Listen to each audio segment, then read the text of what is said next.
and one stock reacting to numbers is Biocon. Not much in terms of movement that you can see, but if you look at the sales numbers, it's up 35%. That's because of an acquisition. And if you look at the adjusted PAT, it's down about 42%. EBITDA is probably a cleaner number to look at. 645 crores is the EBITDA that they have done, which translates broadly into a margin of about 21 to 22 odd percent. In fact, at the sidelines of the press conference, I got a chance to speak to the top management at Biocon, and I started by asking them about the acquisition of Veritas, the impact of that, and the outlook on biologics, which they're very bullish on. So, Pankaj, let me start by saying that, the Viatris acquisition is a very important inflection point in our journey. I believe that this is going to add tremendous growth and scale and size to our business. I think we are clearly poised to become a global leader in biosimilars over the coming years.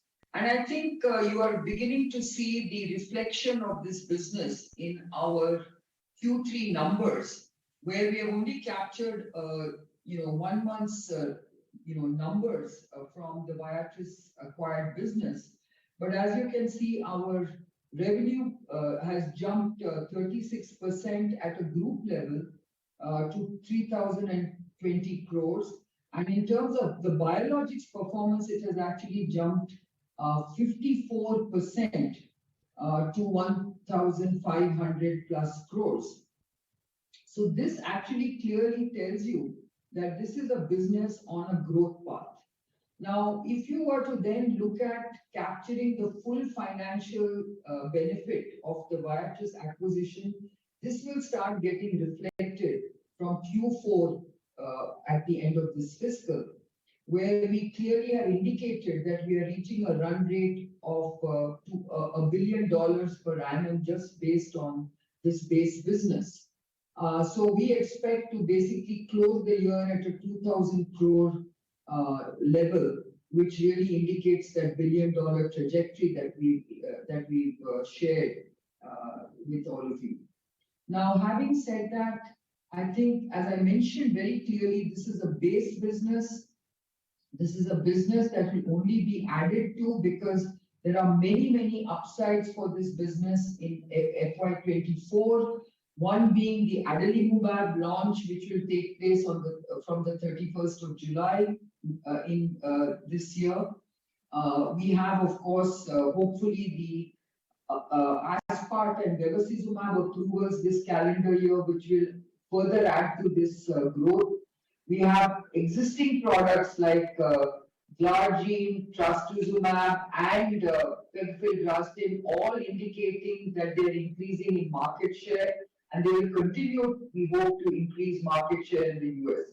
Having said that, I would also like to not ignore the great progress we're making in Europe. In Europe, we have all 7 products approved. And I think all these products are tracking well in terms of increasing market share. We therefore remain very confident that the biosimilars business will grow in a very robust manner. Emerging markets are also showing very good traction in terms of growth. And overall, we think the biologics business is well positioned for very robust growth in the foreseeable future. Add to this the kind of business. Right. Ma'am, you mentioned about a very important thing, which is, of course, the integration of the acquisition that you have done.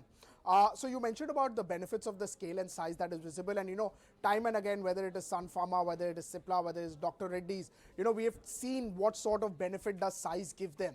But can you tell us what have been the integration challenges, and by when do you expect this size benefit to come for Biocon as well after this acquisition? Well, basically, the way I look at integration for this business is, for this acquired business, is the fact that we have been very, very closely interlinked partners for over a decade, where, we have basically been the development engine and Mylan has been, or rather Viatris has been the commercialization engine. So what we're integrating is the commercial capabilities with our development capabilities. We have got fairly decent capabilities in emerging markets, but we don't have very good understanding or capabilities in the advanced markets, especially US and Europe. And this is where the integration is being focused on. And I believe that we've now put together a very good leadership team. Our, the chief commercial officer of advanced markets is somebody who understands this business extremely well, has worked with the Viatris teams before. So we believe that the integration process should be fairly straightforward. But having said that, there are many complexities of moving commercial businesses from one entity to another. That's what we're really focusing on. And we hope that we can, complete this integration process before too long. And once we do that, obviously, we will then reap the benefits of being fully integrated.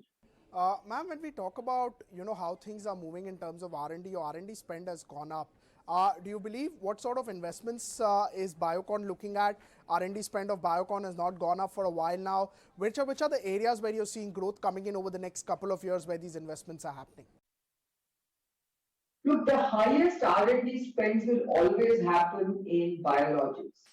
And the reason is because the highest cost of R&D spend is in clinical trials.